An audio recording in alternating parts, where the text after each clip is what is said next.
Everyone has the right of access to basic water supply and sanitation services. Now, in order to give effect to this right, Parliament has incited the Water Service Act 107 of 1997. The purpose of this act is to provide for the right to basic water supply and basic sanitation services. This is Piwe Village, also known as Dobsonville Hostel, in South Africa in the southwest of Johannesburg.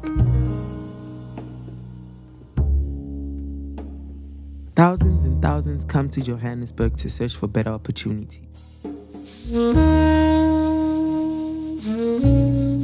Some find themselves in hostels and informal settlements with nowhere to go because of financial issues.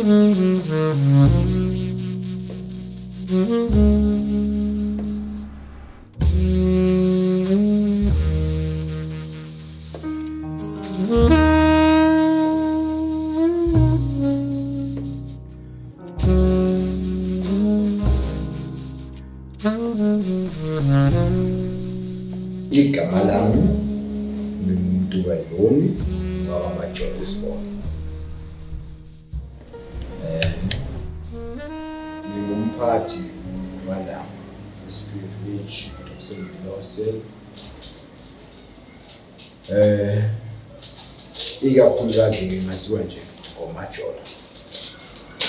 Ngisebenza ke nenduna lobuholi bonke omkhona. Sikhona induna la induna zala ngaphakathi cishe ngithi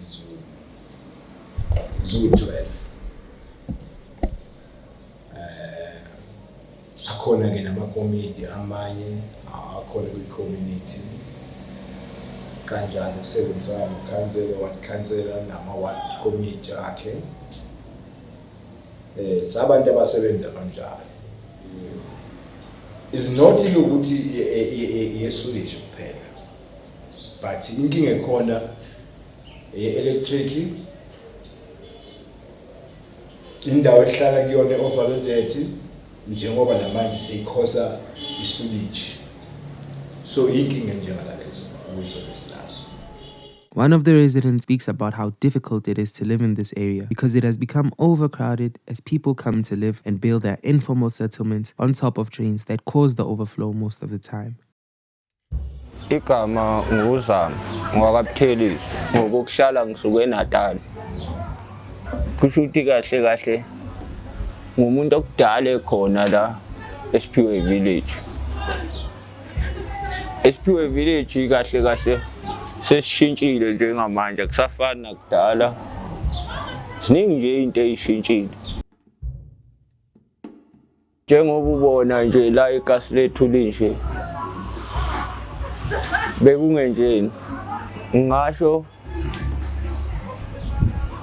ukuthi igasi lethu alikho ezandleni eziright njengasekuqaleni. Ngendlela yokuthi manje la sihlala khona kuyavuza kunje. Kanti kudala bekungavuzi. 2010 5 6 7 8 beku right, 10 beku right.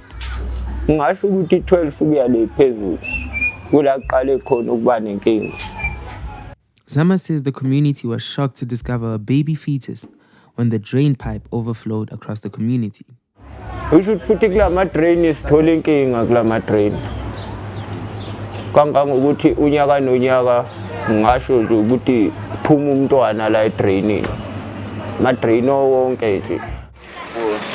Akusiyo ke kuphela le yakhona namanye ngapha ngezansi. Amanye ngapha ngenhlanhla yonke yonke ikati cabanga ukuthi For now, let's talk about environmental rights. According to the Constitution or Bill of Rights, everyone has the right to an environment that is not harmful to their health or well-being, and to have the environment protected for the benefit of present and future generations through reasonable legislative and other measures that prevent pollution. These are another thing. Asiyazi problem yakho ukuthi problem enjani ngoba manje la sagcina sikampela ukuthi at least abantwana bangaweli inside. Yeah. Yeah, thina as a community sizikhiphela imali yethu like ama 5 rand sahlanganisa. So yiyo impilo esiphilayo le ithile.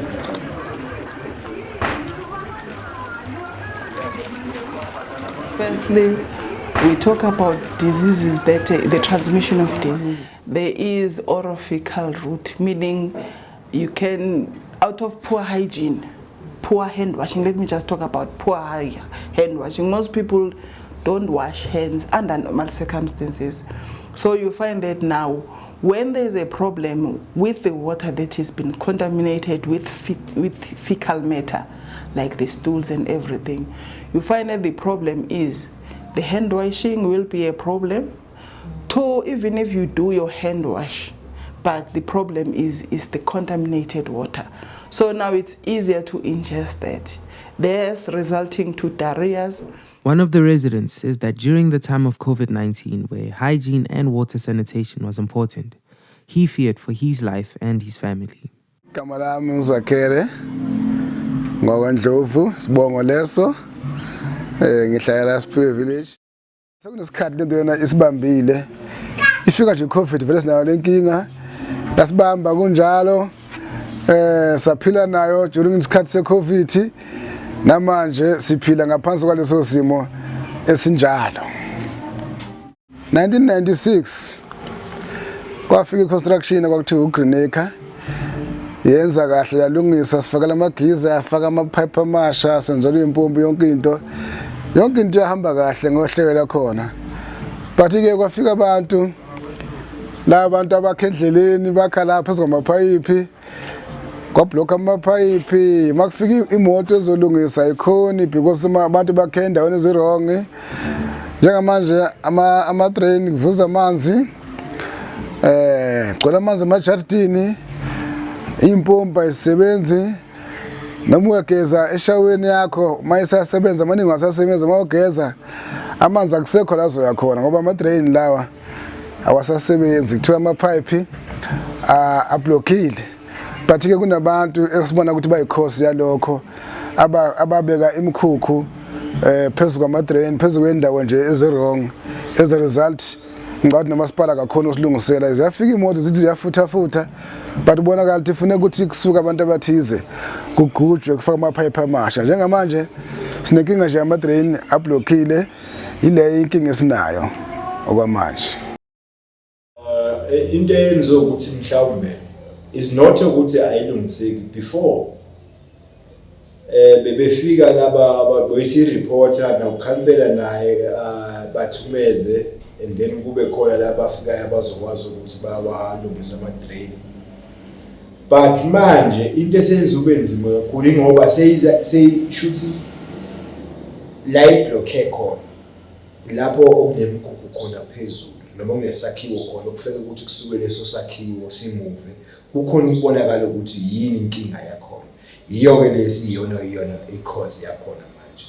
Cause noma ngathiwa ubiza bayafika laba bakahotel bazozama ngendlela abazama ngayo but abakhona ukungena imshini ewufike bafike nayo ayikhona ukungena i-truck le okuyiyona le abaphusha ngayo ayikhona nayo ukungena. So inkinga lapha ileyo nkinga nje leyo ukuthi kule ndawo okuyiyona enenkinga khona noma lapho okuyikhona okuyinkinga kakhulu khona insizwa kusebenza azikhona ukufinyelela khona because of isakhiwo esikhona. Into engicabanga ukuthi siyavota senza asigeni nothing yabona is not like sifuna imali or sifunani sifuna like i-success enhle for abantwana bethu.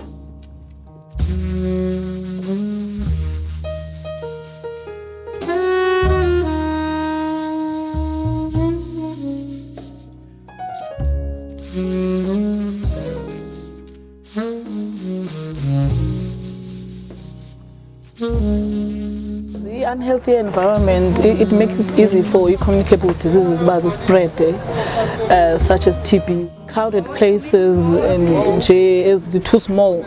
the houses are too small, like small shacks where you have many people in the household and there's not enough ventilation. So it makes it is easier for everyone to be infected. On any given day, more than 300 million women and girls lack access to adequate facilities for hygiene management during their menstruation. Nomvula, who is living with the wastewater in her yard, says that she is worried about her children's health and how vulnerable they are to the wastewater. Oftentimes, the children will play with the wastewater unaware that it may harm them. Igama lami nguNomvula wakaqimba ngisuka eNatari Pomoroy ngazohlala ehostela ngifike ngonyaka ophelile ngase ngihlala la ne uma ngihlala la kuyo lo nyaka lo njobe uqaliwe ngoFebruary kubese kuqhuma amanzi ngala manje sinabatwana bancane bathanda ukudlalela kibo ekubeni lo uke wagula kakhulu ke yena ngiyo lenyanga ephelile wanokuthi equleke kanjalo asho ukuthi angabe ngisazi ukuthi ngizothi yiwo yini mhlambe lamanzi lawa kade wathinta.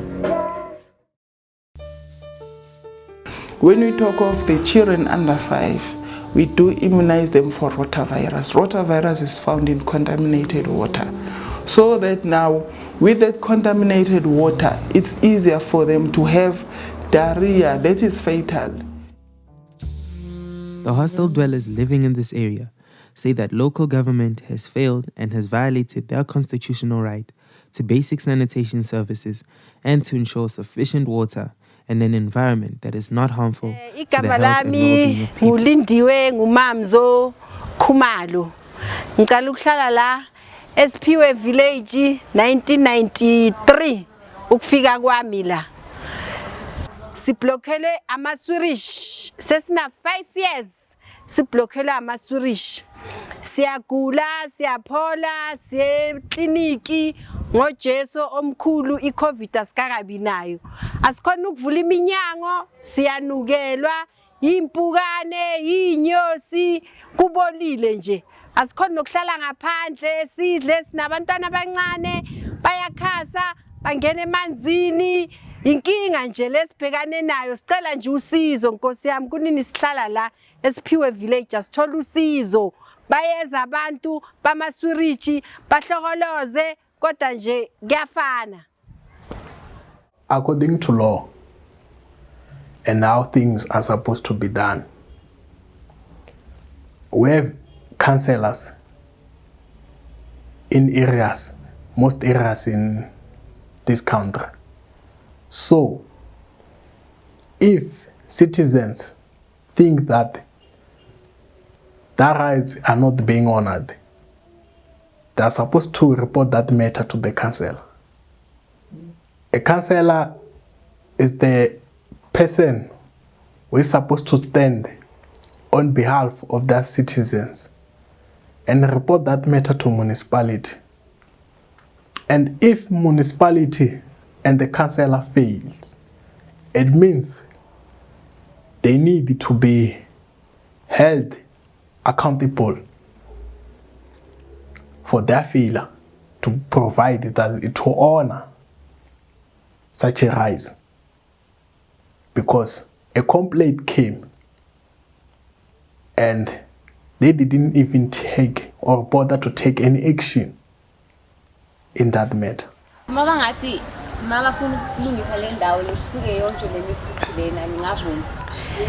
Singavuma mangabe bazozakhela izindlu basuse kule mikhukhu le basifake ezindlini ngoba abanye abantu bayabasusa emikhukhuni bangabafaka ezindlini. So asisena ndawo eyokuhlala, sifuna vele izindlu zethu. Soloko sabhalisa 96 asithola izindlu, abanye bayayithola kodwa thina siyithola izindlu. Impilo yasemkhukhwini njani njengoba amanzi akanje? Hey, impilo yasemkhukhwini njengoba amanzi aso ibhlungu kakhulu hayi kancane, ibhlungu kakhulu ngoba nje siyanukelwa amanzi asiphephanga nje.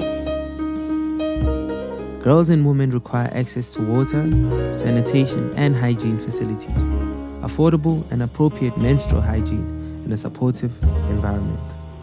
igama lami uSinenhlanhla and ngithi amanzi asempompini ayavusa ayasigulisa mama mumikisa nasekliniki every time mumikisa nasekliniki and amanzi ayaphuma asetoilet anuka kabi. So now, bearing in mind the women that have every month we have the menstrual cycle as women, so you want to feel confident whenever it's that time. You need to clean yourself properly so that now when water is already contaminated with feces. So with feces you find that our private parts, for all of us, we do have a urinary tract infection. How does it result? From the contamination with the fecal matter. So now it's easier to wash with the water already contaminated, and then apart from smelling and all, you also have we are prone to urinary tract infections. So it's very important for everyone to have access to clean water, because with the problem of the contamination, and it just revolves around our health and it affects us, it impacts us negatively. Abantu besifazane sewumama siba nama infection encancane siyalunywa sikliniki emakliniki bezizame ngalezo zinto zokugcobisa amasaboni sesiwathenga isikhathi esiningapi sizama ukuthi siclean sibe right. Igama lami nguThembela ngowakathwala ne la ngiphuma khona ngiphuma eMnambithi eWashbank endaweni yase Lime Hill. Ukuqala kwami ukuhlala la ngihlale ihostel amakuphela ukuthi ihostela. Kuqala kuba ama family houses. I think iminyaka boma 1990 if I'm not mistaken. Boma 1990. Since sihlala lana nje beku right all along. Inkinga nje isiqale ngoba sesiblockelwa yilama drain esingazi ukuthi sizosizwa ubani ngasikhatsini. Siyazama ukureporta, siyazama ukwenza zonke izinto but ayikho into eyenzakalayo. Even ama drain amakhulu blockile kuphuma izinto kuphuma yonke into, even lama drain nje ubona nje kuphuma lamanzi kunokwenzeka kuphuma amakaka kuphuma udoti kuphuma yonke into. Sinenkinga nje singazi ukuthi sizoyiqazulelwa ubani. Mhlambe njengoba nifikile namhlanje naso interview mhlambe kuzoba nemehluko.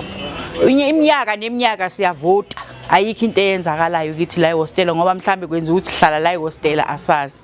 Kodwa le hostela iwona amakhaya wethu. Esikhulisa ingane zethu kuzo ezizale kuzo ingane zethu zikhulile namhlanje zamadoda lo siphila lempilo lesiphilayo. Besicela nathi government ukuthi sibhekelele isize nathi njengoba nathi sabantu siyabavotela kodwa ayikho into eyenzakalayo. Hayi ngaze kube yikho blockisa ngoba oh sorry babe.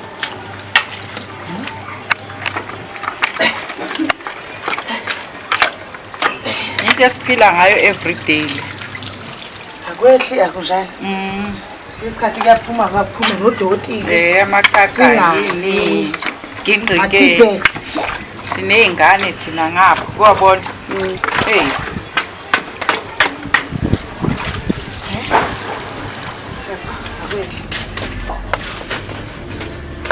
Uyabuka vela aphuma khona. Aphuma la kunanezi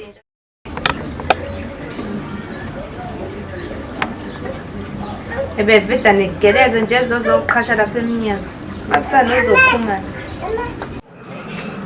yabonto sizabela nesizabela ebhakede la ikholi labo ephuma amanzi la sizabela nebhakede masigezi izitsha sikwazi ukuthi amanzi aphume ngaphansi ngathi kathi indawo enjani so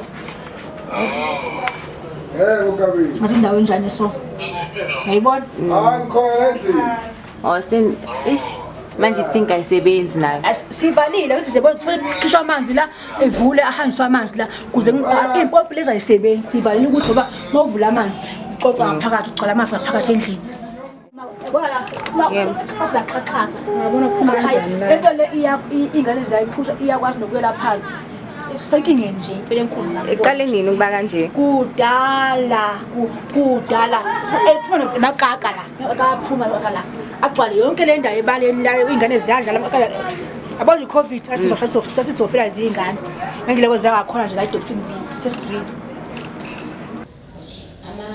amakhansela wona ama-city council wona athi akhuluma bathi ngayo le ndaba nayo ukuthi ama-grain ayavuza. Ayikho into abangayishoyo. Sihambe kakhulu nokhansela.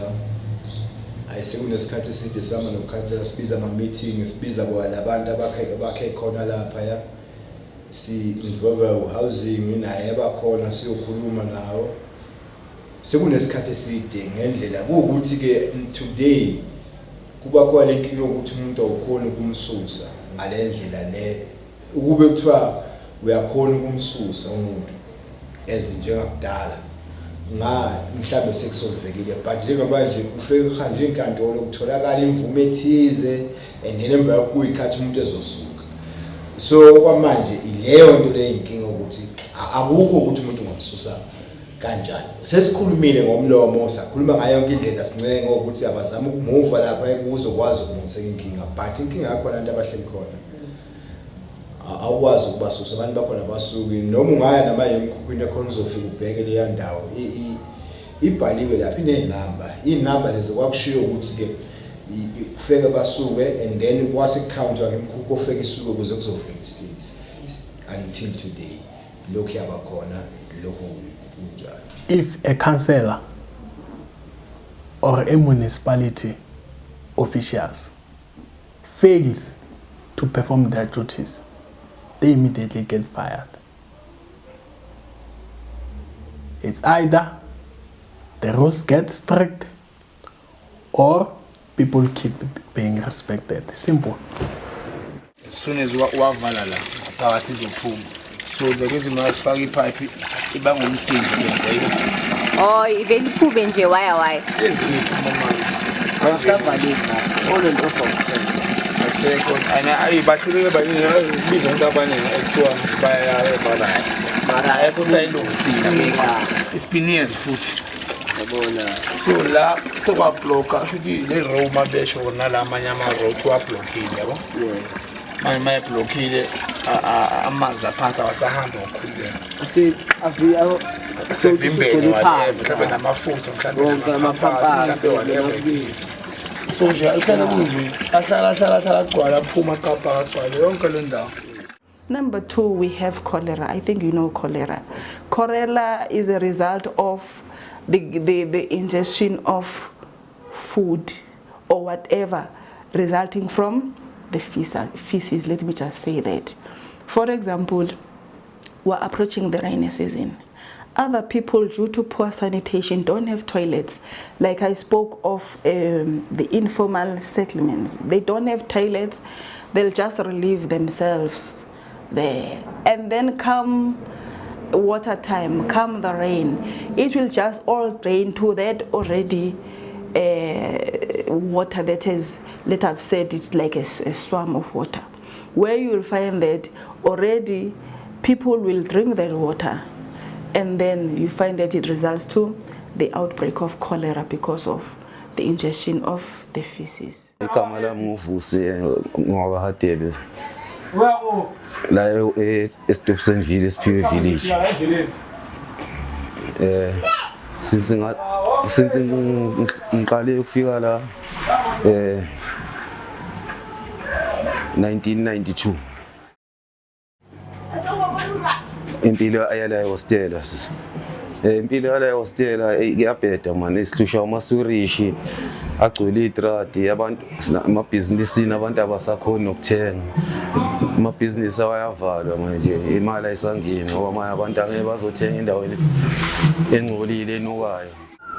Business nami ngithengisa ama-feed cake, amakota, ama-chips, izinto engithengisayo. So manje abantu abasiza ukuzothenga. Babona nje kungcolile, egcwele isurishi yonke indawo. Inkinga izoba khona ngoba umthamo wethu njengabahlali bala sesibaningi kakhulu.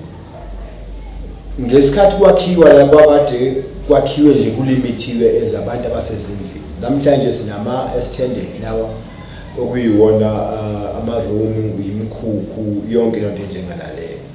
Yonke into esiyisebenzisayo sisebenzisa lento eyi-1 ye-system yakudala noma kwaye-air yakhiwe ukusebenzisela abantu ake ngithi manje ukuthi ayakhelwa abantu abayi4 but today mhlambe so20 sisebenzisa into yabantu abawu4 so leyo nto leyo ke ngaleyo ndlela leyo ke angeke inga-affecteki so ke inkinga izoba khona kodwa ingcono le ngoba sizobe sikhala uthole ukuthi siyabona ukuthi inkinga la mayihlupha lokhu sikhala and then basize basekelele amakhansela nokuthi kwenzeka kanjani kuya phambili noma ukuthi kushintshwe le system yakudala kube khona system yentsha esizokwazi ukuthatha lo mthamo wabantu abakhona lokho kungcono okunalokhu okuyikona kona kuyinkinga ukuthi amanzi amile and then indla ayihambi iblockage nje endaweni eyi1 iaffecta yonke manje hostel lapha eblockhe khona iblockhe khona isiqhuma phezulu because of ayisahambi ayisihleli enzansi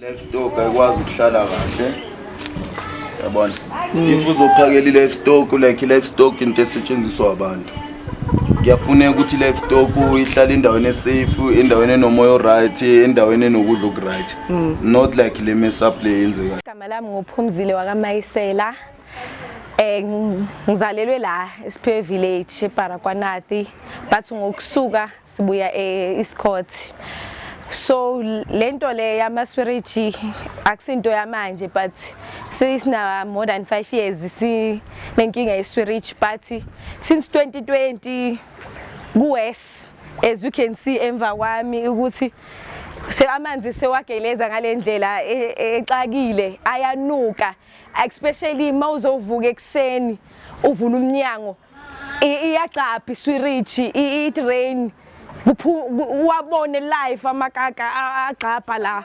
eswirijini so nje lento lezi yas affecta cause asavune eminyango asivula ama window sabamba mosquito saba impukane but nje kuyanyanyisa siyacela ukuthi ngicela sithola usizo whatever abayilling ukuthi bayenze siyavumelana nabo so singasho nje ukuthi singathatha ipetition yokuthi whatever abayilling ukuyenza basize kodwa ukuthi aphele lamanzi because ngize ngahamba mina 2020 kuye lockdown mangibuya still kusaseso so uyabona ukuthi khona manje sesiyagula asizazi ukuthi siphethwe yini mawuye eclinic so manje uyasho nje ukuthi uphethwe iflu but uyabona ukuthi uguliswa ilamanzi adlula la emgwaqeni kuyanyanyisa mina ngihlala ekhona house so nje mangilele kamereni kuyabanda angithi amanzi uyezwa ukuthi adlula la ekhoneni so ngiyagodola nje so angazi ukuthi bangayenza ini but whatever siyacela ukuthi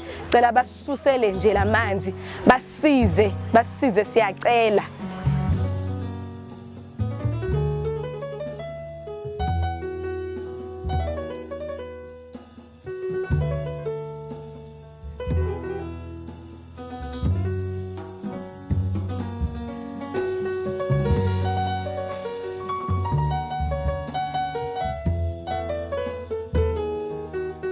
People in this area have been living with the unbearable smell of lake, blocked drains and blocked toilets since 2016. It is now 2022 and there is still no change.